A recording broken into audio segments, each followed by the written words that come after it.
Okay, we are All right. recording. Hello, everyone. Good morning. So, thanks for coming to another Tuesday Tailgate Talk for Colorado LTAP. Today, as you can see, being modeled by the lovely Miss Susan Baillargeon, we're going to be talking today about high visibility personal protection equipment. And with that, I'll pass things off to Sue. Share my screen with all of you. Get this going here.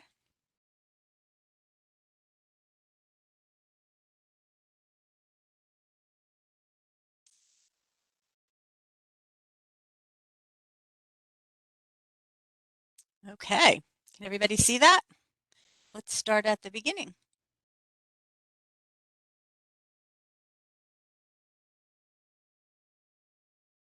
All right, we are here to talk about high visibility PPE. Thanks everyone for coming. The reason we're talking about this today is because the Bureau of Labor Statistics reports that fatal injuries to workers at work zone construction sites from 2003 to 2019, 2,103 workers lost their lives in road construction sites. The number of fatal work-related injuries in road construction sites averages 124 a year. You guys able to see this okay? Getting weird messages on my thing. Okay.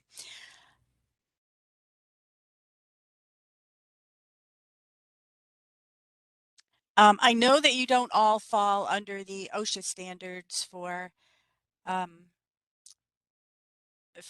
safety, but your agencies are obligated to keep you safe from known hazards. OSHA is the best place to get safety information. And the best way to understand the safety standards is to read the official interpretations. So when you're looking up the standards, make sure you go and look at the official interpretations. They are usually in response to questions that are asked about how these standards are applied. So I wanted to get OSHA's official interpretation of the standard for high visibility PPE. And here's what they say. First of all, let's start with the question. So the question was, construction employees working on highway and road construction work zones often risk being struck by traffic. Do the OSHA standards require high visibility apparel for these construction workers? And here's what the interpretation is. Road and construction traffic poses an obvious and well-recognized hazard to highway and road construction work zone employees. OSHA standards require such employees to wear high visibility garments in two specific circumstances. Number one, when they work as flaggers, traffic controllers, and when they are exposed to public vehicular traffic in the vicinity of excavation. So when they're in an active work zone or when they're exposed to traffic. However, under construction workers in highway road construction work zones, they are also exposed to the danger of being struck by vehicles operating near them, such as workers. And Section 51A, which is the General Duties Clause, requires that they get similar protection. If they work on federally funded projects or adjacent to federally funded projects, they also fall under the FHWA requirement for high visibility apparel. All workers within the right-of-way of a federal aid highway who are exposed either to traffic vehicles vehicles using the highway for the purpose of travel or to construction equipment within the work area shall also wear high-vis PPE. If you are not under OSHA's purview but work within the right-of-way of a federally funded road, you fall under these same rules. Either way, every employer has an obligation to protect its employees from known hazards, like traffic speeding by at maybe up to 80 miles an hour, right? We know that traffic is a hazard by the deaths each day to the traveling public, as well as the toll it takes on our maintenance employees. Each year we have a memorial during Work Zone Safety Week, which is coming up in April, and we remember those killed in work zones and we try to make them safer for our workforce. So here's a few of the things we can do. There are 3 classes of safety vest PPE that you can see here all side by side. They can be orange, lime yellow, or lime green, and they must have reflective stripes. The amount of coverage, reflective stripe coverage, is the difference between the classes. Class 1 safety vests, these are the ones you usually see in parking lot attendants, folks that are pushing the carts around, or some folks that are doing work in parks where there's very low traffic or low speed traffic. These vests are for those working in those areas with traffic that does not exceed 25 miles an hour. Um, and they're usually a good distance away. These are delivery drivers, road assistance personnel, people that work around forklifts, things like that. Um, Here's the difference. So this is where it gets important. The amount of minimum square inches of reflective tape is 155 for class 1. The dimensions can be, so it can be either almost 6.5 linear feet up to 2 inches of tape, or almost 9 1/3 linear feet of 1 3/8 inch tape. This is important to know. If you're going to buy these vests, you need to know what kind of vest you're buying. That's class 1. Class 2, so now you're getting into larger, first of all, areas of higher traffic and higher speeds, and the minimum amount of square inch coverage is 201 square inches, and the tape can be either a little over 8 1/3 feet of 2 inch tape, or 12.2 feet of 1 3/8 inch tape. So we're talking about the reflectivity around these things here, the horizontal striping and how much it covers. Important to know when you're going to buy these. Now, most of you are wearing class 3. That's this. These are reserved for those who are closer to high traffic areas, including site inspectors, emergency responders, railway workers, utility crews, and maintenance workers. Traffic in these areas may be close to or exceed speeds of 50 miles an hour, and workers typically are right next to the road, are in these hazardous areas, and should be visible to prevent injury. The vests in this case have to be 310 square inches of reflective tape that can be either 12, almost 13 linear feet, 2 inch wide, or include the I'm sorry, this includes a requirement of the workers to have full silhouette outline. So you can see in this picture where the tape actually goes around the body and around the arm, so that they can make out that this is actually a person and not a barrel. Many of you, again, are using these class 3 vests. If you're using pants or anything like that, those are called class E or enhanced class 3, and those will give more visibility and more silhouette. Make sure your high-vis PPE isn't the same color as your equipment. Orange vests are harder to see up against an orange truck or an orange piece of equipment, and you need as much visibility as possible to stand out from all the other activity that's taking place. And you can see the contrasting colors here, but many places have orange trucks, orange PPE, yellow trucks, yellow PPE. You need to kind of weigh that when you're buying your PPE or when you're looking at replacing it. You want to make sure your folks can stick out as much as possible. And here you can see a nice contrast. The guy's got yellow and orange PPE, and he's up against a white truck. Um, in a work zone, we're attempting to change the driver behavior, right? If the cars can't distinguish between the traffic controller and the rest of the activity, we can't get them to change their behavior the way we want them to move in a different direction. So even in a sea of orange, this guy can still stick out pretty well and be seen really well.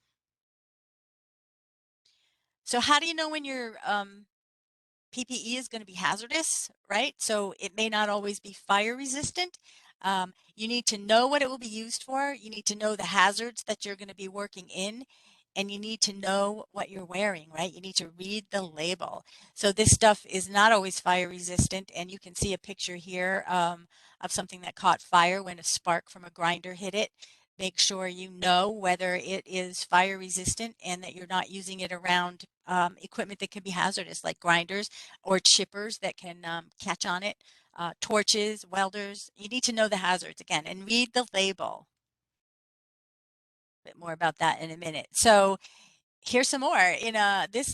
One of these over here, this orange one might look like it's in pretty good condition, but it's actually faded and does not have the reflectivity that it needs. Sometimes those prisms that are in there, or whatever the reflectivity is made of, gets worn or broken, and it no longer has the reflectivity you need it to have.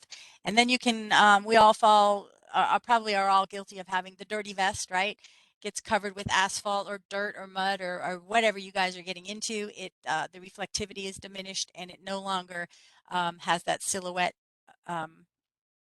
look to it, and it does not distinguish you as a person. So yeah, don't wear it. Replace it if you have to. It's not it's not working for you. This is the label. So read the labels. How do you know if you have the right PPE for the job? Look for the ANSI. So up here you can see the ANSI label. It tells you whether it is what you need it to be and what it's made of. It gives you the size. Down here, and I know this is really hard to read, but it will tell you that this garment here is not flame resistant as defined by the ANSI standard. And then down here, you can see here's one place where it shows you the class 3 type. And then down here is another place, but look at the label. Make sure you're getting what you need and that it is suiting the hazard that you are working in. Make sure that it is flame retardant if you're wearing it to use torches or cut or grind or do any of that kind of stuff. And don't forget your head, right? Make sure your head is seen as well. Whether you purchase head protection with reflective striping or not, you can always add it later. Here's a couple of examples of a hard hat or a soft cap. But try not to, a lot of folks will go out there. I've seen it so many times out there at lunchtime, and they'll cover up all the reflectivity with Chiquita banana label or banana or apple, whatever, the little sticker that's on them. We don't need to know what kind of banana or apple you're eating. Don't cover up the reflectivity or your hard hat with those things. Maximum protection is the name of the game when you're in a work zone. So we've just gone over all the high-vis PPE that you'll need to be seen. It's up to you to use it and to maintain it in optimum condition. The stakes are already high enough. The more we can do to be seen, the better our chances of being able to go home at the end of the day. It's that simple. Make it part of your agency's culture to use PPE every time you exit your vehicle on the road. This sign really says it all. A work zone fatality occurs every 11 hours. It may not always be the worker.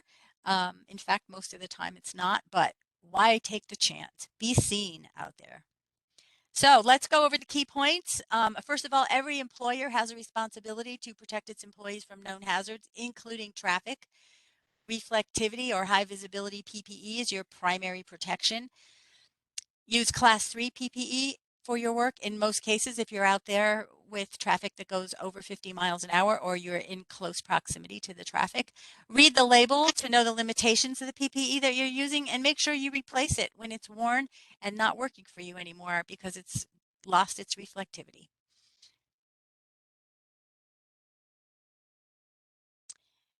Here are the references that I use. You can check these out if you want.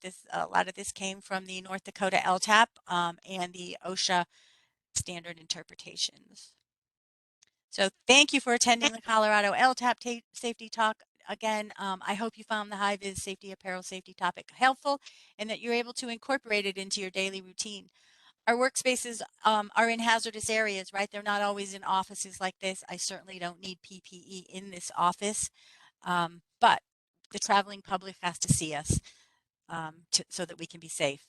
We depend on, the traveling public to notice us, but driver attentiveness is unreliable at best. It's up to you to be as visible as possible in a variety of conditions. So thank you all and stay safe. Yeah, thank you all for coming this morning. If you do want to come back and reference this again or show your crew for a safety talk, we do post the recordings for each of these videos on our website under workforce development, tailgate talks and workshops. You should find recordings from this program as well as all of our other previous tailgate talks and workshops posted on that site. But with that, thank you all so much for coming this morning. Thanks, everyone.